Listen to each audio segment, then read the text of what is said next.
భారతరత్న ఒకేసారి వరుసగా ఐదుగురికి ఇచ్చుకుంటూ వచ్చారు. అందులో ఈ దఫా మనకి తెలుగువాడైనటువంటి పివి నరసింహారావు గారికి ఇవ్వడం, ఒకప్పుడు నంద్యాల నుండి పోటీ చేసి గెలిచినటువంటి పివి నరసింహారావు గారికి ఇవ్వడం అన్నటువంటిది ఒక గొప్ప విశేషం. ఆయనతో పాటుగా ఏదైతే ఆహార విప్లవం ఈ రోజున ఇట్లాగా రైతులకి సంబంధించి ఈ మాత్రపు ప్రయోజనం జరిగింది అంటే ఒక ఆహారపు విప్లవానికి కారణమైనటువంటి వ్యక్తి ఎవరైనా ఉన్నారు అంటే ఆయన స్వామినాథన్ గారు. ఆయనకి ఒక అవార్డు ఇవ్వడం అన్నటువంటిది ఇక్కడ కీలకమైనటువంటి అంశం.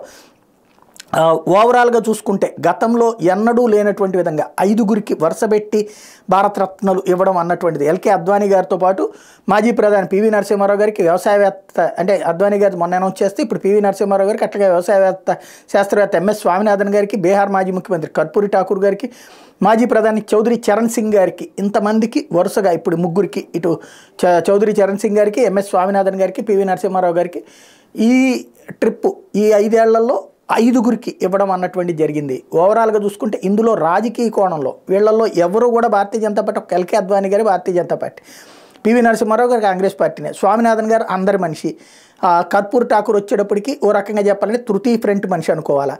చౌదరి చరణ్ సింగ్ గారు చూసుకున్నా కూడా ఆ రోజుల్లో తృతీయ ఫ్రంట్ మనిషి, కాంగ్రెస్ పార్టీ తరఫున అప్పుడు జట్టులో ఉన్నటువంటి సందర్భంలో కీలకమైనటువంటి నాయకుడే. అంటే భారతీయ జనతా పార్టీ వాళ్ళకి ఇచ్చుకుంది ఒకటే, మిగతా వాళ్ళకి ఇచ్చుకుందే 4. కాబట్టి అక్కడ ఆ పార్టీ రూట్లో చూసుకున్నా సరే కరెక్టే. ఓవరాల్గా మాత్రం వీళ్ళు ఆ